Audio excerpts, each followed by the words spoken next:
Hello, everyone, and welcome back to Stat 385. This is week 7, which is, as you may already know, is a very important week in this course because we have our first exam.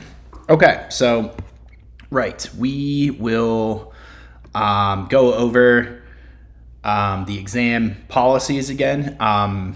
There's going to be no new course content this week. So, feel free to catch up on quiz 3, quiz 4, the labs, get yourself ready. And of course, there is a practice exam, which, at this point right now, I think 40% of you have opened it and have spent some time on it, which is pretty good. But I would like for the rest of you to do it as well, especially since I will also have this video, this practice exam 1 video, and I heavily recommend that you go through the exam yourself first and then see how I go through the exam as well, so that you can see, you can go through the steps and get your familiarity with the exam and how it's going to be set up, and then you can go through in a more relaxed, comfortable setting and see, compare your approaches to how I would do things.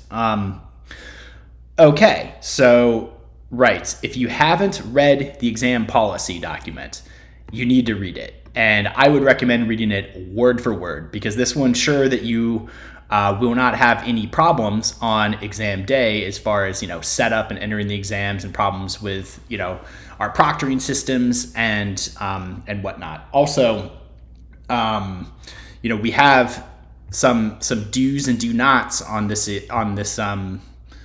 exam. Do's, do nots down here, and rules, and read these very carefully, because basically if you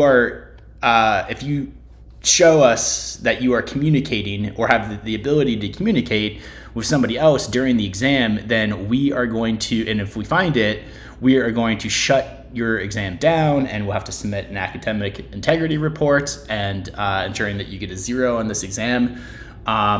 It's stuff that you wouldn't be allowed to do anyways in an in-person exam, so it's the same type of setup. So just don't do that. Make sure you read this document. So you can see here, our exam meets Thursday, October 10th, 7 to 9 p.m.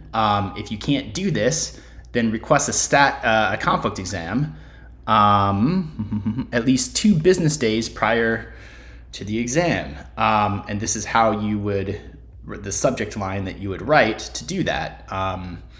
So if you've done, a lot of you have done this already, and there's been no problems, you will receive some kind of confirmation email from me to ensure that you are in a conflict exam slot. And when I set the exam up, I can create those slots and we'll assign you appropriately. But you have to give us some lead time, 2 business days, for the exam, because of the way that we have to set this up and assign our proctors and everything like that. We need the time. So if you're later than that, we won't be able to assign you. Again, many of you have already done this. Thank you for your timely emails. It's great that you've done it. But you will receive a confirmation email from me if you haven't done it already. If you've sent me an email and you haven't received a confirmation, feel free to poke me again. This is at about 10:40 a.m. on October 7th. So I'm pretty sure that I'm caught up with everybody. And if you didn't receive a confirmation, it's probably because you didn't follow these instructions. Okay. So what will you do when it is time to take the exam? So you will have a secondary device and a main device. The secondary device is for proctoring, and the main device is just, your computer, how you would take the exam through like a Prairie Learn system. Both of these devices will go through Prairie Test for your computer and your phone. The main machine where you will take your test will redirect you to Prairie Learn, and the secondary device, you will get a Zoom link that you will access for proctoring. Okay. Do not use Zoom on your main device. Us looking at you taking the exam will do nothing for us. And then right, no outside communication. You do have a secondary device, probably a cell phone. That's going to be placed in a position so that we can see you taking the exam and making sure that you don't have access to the outside materials. Okay, so another blurb to read is this signing on with the SSO sign-on procedure document. Again, we went through this last week. We'll go through it again. Okay, so this right here. So when you're setting up your single sign-on, you go to sign in on Zoom, and then you click SSO, and then you have to enter Illinois.zoom.us is auto-populated. So you do that, and then it takes you to an Illinois login screen that you've likely seen before. Regardless, there's detailed steps for doing this. Zoom logging in from a secondary device using SSO. This is where we want to be. So follow these instructions.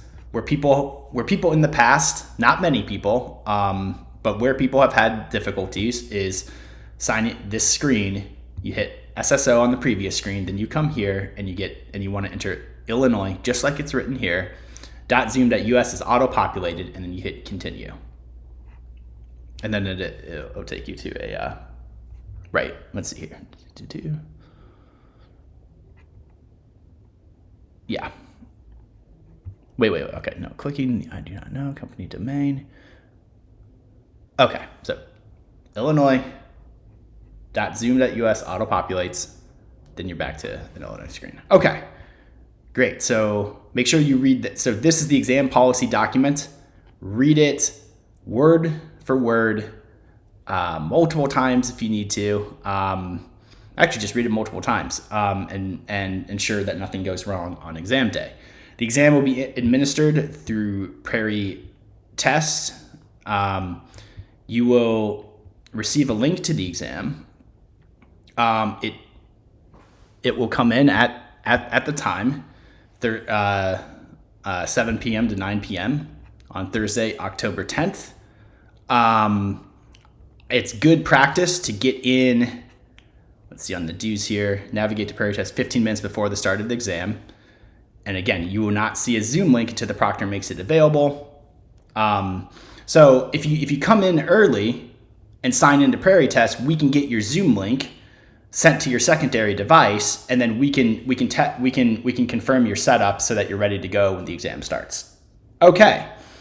Here is the policy document. And if you want to test this whole secondary sign-on or secondary device single sign-on procedure, you can come to office hours with a secondary device and try it out.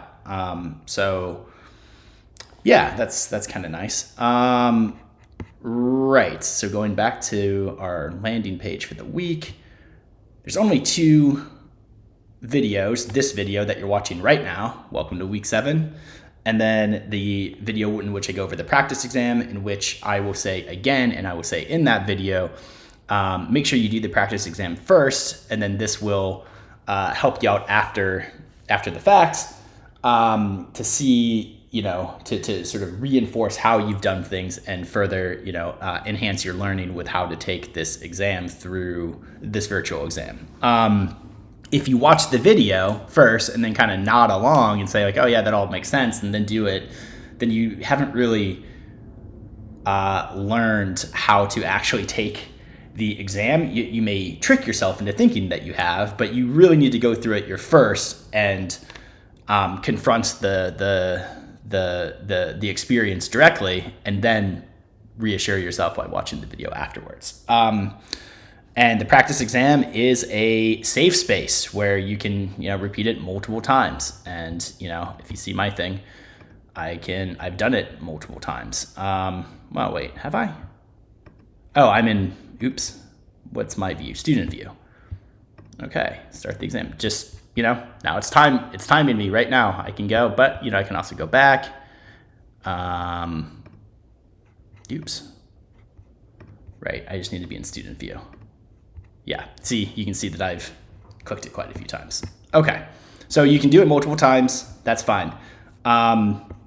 no new readings, got the videos, exam on Thursday, practice exam, get caught up on your materials, and let's have a good experience on this on exam one. And many of you are doing great in the class. You're